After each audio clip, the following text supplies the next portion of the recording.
आइए आज हमारे साथ कार्यक्रम में शामिल हो रहे हैं बाजार के जाने माने दिग्गज सिट्रस एडवाइजर्स के फाउंडर संजय सिन्हा साहब। सिन्हा साहब, गुड मॉर्निंग, बहुत बहुत स्वागत है आपका। धन्यवाद हमें समय देने के लिए और हमारे साथ जुड़ने के लिए।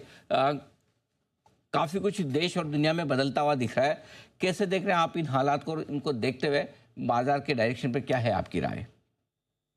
तो देखिए, पिछले कुछ दिनों की जो रैली दिख रही है बाजार में, मेरे ख्याल से ये राहत की रैली है। और जिस तरह का मोमेंटम बना है एफआईआई के फ्लोज के कारण और ये जो ईरान और इजराइल में जो संधि हुआ है उसके कारण ये मोमेंटम काफी तेज है और संभव है कि हम अपनी पिछली जो पीक है उसकी तरफ जाएं और शायद उसको क्रॉस कर लें। लेकिन उसको क्रॉस करने के लिए दो मुख्य बाधाएं हैं जो बाजार के सामने रहेंगी, जो कि अगले समझिए कि 1 महीने के अंदर क्लियर हो जाएंगी। पहली बाधा तो यह है कि जब ट्रम्प की 90 दिन की पॉज की पीरियड 3 जुलाई को खत्म होगी तो फिर क्या फाइनल रूपरेखा लेती है टैरिफ, वो एक महत्वपूर्ण विषय रहेगा बाजार के लिए। दूसरा मेरे ख्याल से उससे भी इम्पोर्टेंट विषय है, वो ये है कि FY25 की जो चौथी तिमाही की रिजल्ट्स आए उसने काफी हद तक दिखाया कि कॉरपोरेट सेक्टर में अब वाइब्रेंसी वापस आ रही है। इसलिए Q1 FY26 के रिजल्ट्स महत्वपूर्ण हो जाते हैं इस बात को कंफर्म करने के लिए कि क्या ये सिर्फ फोर्थ क्वार्टर का एक स्पाइक था या ये मोमेंटम बना रहेगा। तो मेरे ख्याल से जो जुलाई के मिडिल से Q1 के रिजल्ट्स आएंगे वो एक दूसरी बाधा है जो बाजार को क्रॉस करना है। और अगर हम ये दोनों बाधाएं सक्सेसफुली क्रॉस कर लेंगे तो प्रीवियस पीक को क्रॉस करना मेरे ख्याल से बाजार के लिए संभव हो सकता है। बिल्कुल। तो अगर कंपनियों की कमाई थोड़ी सी बेहतर हो जाए तो फिर कहने क्या, और फिर हम पुराने हाई 26,277 का वो भी पार कर सकते हैं। ये इसके अलावा एक और जो चीज़ है ग्लोबल मार्केट से रिलेटेड, जो इतनी टेंशन थी अब थोड़ी धीमे धीमे कम होती दिख रही है।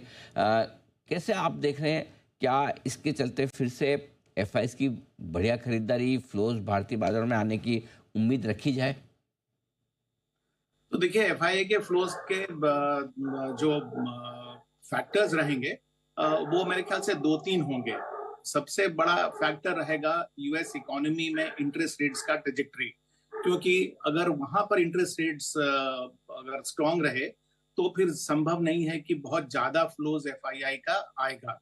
और दूसरा एक रीजन होता था जापान, जहां से एफआईआई के पैसे लो इंटरेस्ट रेट्स पर रेज किए जाते थे और भारत में आते थे, वहां भी इंटरेस्ट रेट्स का ट्रेजेक्टरी ऊपर गया है। सो मेरे ख्याल से ये एक मेजर फैक्टर रहेगा उनके फ्लोज को डिसाइड करने के लिए। दूसरा फैक्टर रहेगा हमारी करेंसी का मूवमेंट। पिछले कुछ महीनों में हम लोगों ने देखा कि जब भी हमारी करेंसी वीक होते गई तब एफआईआई के फ्लोज या तो न्यूट्रल हो गए या नेगेटिव हो गए, और जब भी हमारी करेंसी स्ट्रांग रही तो उनके फ्लोज स्ट्रांग रहे। तो ये एक दूसरा कारण रहेगा। एंड तीसरा मेरे ख्याल से ओवरऑल इमर्जिंग मार्केट्स के प्रति एफआईआई की क्या व्यू बनती है वो भी महत्वपूर्ण रहेगा, क्योंकि जैसे मैंने पहले कहा, ये जो टैरिफ है इसका इम्प्लीकेशन सिर्फ शॉर्ट टर्म के लिए नहीं है, वो मीडियम टर्म में अमेरिकन इकोनॉमी पर भी उसका असर पड़ेगा। तो इसलिए मुझे लगता है कि ये सारी बातें जो हैं इनको एक साथ सामने रखकर तभी हम कुछ निष्कर्ष पर पहुंच सकते हैं कि एफआईआई के फ्लोज किस तरह के होंगे। सर, वैसे तो भारतीय बाजारों में हमारे निवेशकों के फ्लोज मजबूत हैं, पैसा काफ़ी आ रहा है, लेकिन आजकल बड़ी ब्लॉक डील्स हो रही हैं, ऑफर फॉर सेल आ रहे हैं, प्रमोटर्स अपनी हिस्सेदारी बेच रहे हैं, आईपीओ की फिर से बाढ़ आने वाली है, आ भी रही है। ये सब कितना असर डाल सकते हैं बाजार के मूड माहौल पर? तो हमारे ख्याल से दूध का जला भी छाछ फूक फूक के पिएगा। पिछले कैलेंडर ईयर जो गया उसमें हम लोगों ने देखा कि बहुत बड़ी मात्रा में कंपनीज के प्रमोटर्स ने, प्राइवेट इक्विटी फंड्स ने बहुत बड़े बड़े ब्लॉक डील्स किए और उसका बाजार पर बिलेटेड रिएक्शन ये रहा कि बाजार ऊपर से भारी हो गया।